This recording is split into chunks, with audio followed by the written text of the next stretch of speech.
And good afternoon and welcome to Cool Springs. Today is Wednesday, April the 9th, 2025, and this is our series, Heroes and Heroines of the Church Age. Today's hero is an African-American man who was a military chaplain in the U.S. Army in the late 1800s. The U.S. Army was segregated up until, I think it was 1947 or 48 when President Truman ordered the desegregation of the military forces. We had a lot of African American citizens and people who were formerly slaves and now freed that needed incomes, and they joined the military. And the units that were composed of African American soldiers very often would have enlisted leadership that was of the same racial group that they were. But their officers were white. And a large number of those folks were used out in the American West as America was expanded. And the Native Americans came to refer to these units of African American soldiers as the Buffalo Soldiers. Why?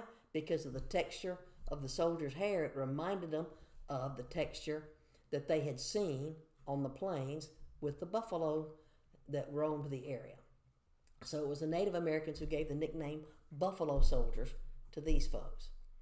There was a African American man who was appointed as a chaplain. For chaplains, they would be given officer pay.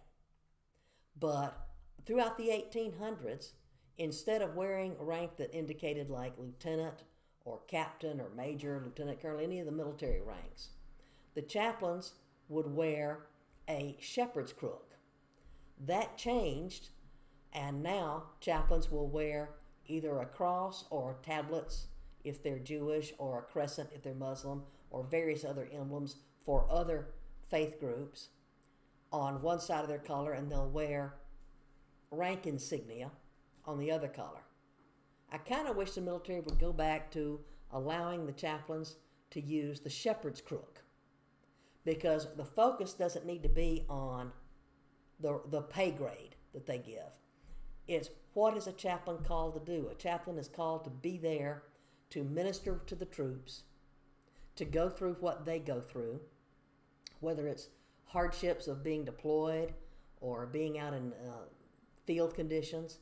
Chaplains are never allowed to bear arms because they're not there to fight.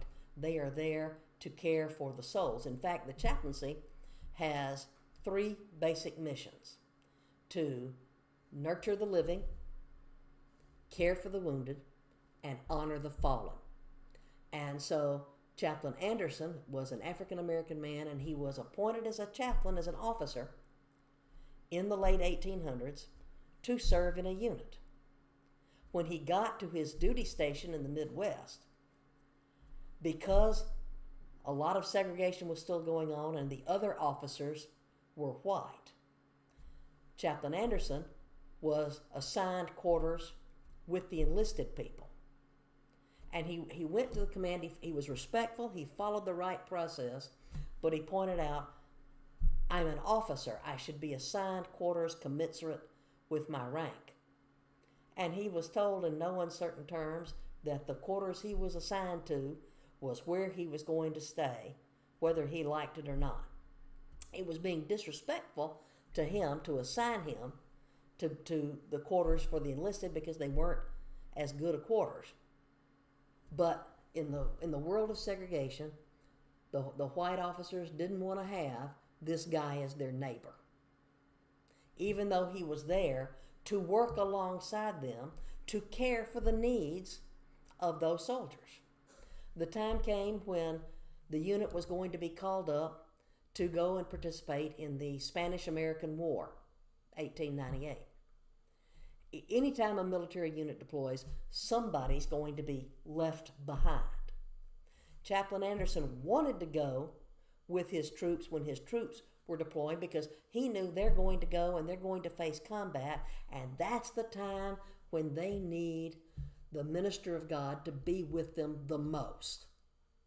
But instead, at first, he was told he was going to stay behind and he was going to have to function as the post commander and as the commissary officer, and basically wear a lot of different hats. Ultimately, he later on was allowed to go with his troops to deploy to where the Spanish-American War was being done in Cuba. But at first, he was being denied the opportunity to even go and minister to his troops. But he kept at it.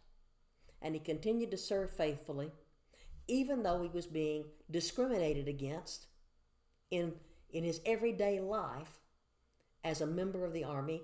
He wasn't being treated the way other officers were being treated, and he wasn't being given the same level of opportunities to actually do the work of ministry that a white chaplain would be. But he didn't resign his commission. He stayed and he served anyway. Very often, people who surrender to a call to do ministry will face hardships. Sometimes those hardships may be more physical or more isolated from home and family and creature comforts. Sometimes it's discrimination like what Chaplain Anderson faced. And what you have to do when you're called to serve God is decide, am I going to let the hardship that I'm undergoing, whatever it may be a roadblock to my serving God? Or am I just going to trust God and be certain of the call on my life and carry on with it? That's what Chaplain Anderson did. He was paving the way for later on when other African American chaplains and later on in even the 20th century when people began to volunteer to be military chaplains from different faith groups, from being female to being from different races. They could model their time in the service and how they respond to difficult situations by knowing the history of William Anderson, who just kept on serving God in spite of every roadblock, every hurdle that was thrown his way. Thanks for watching.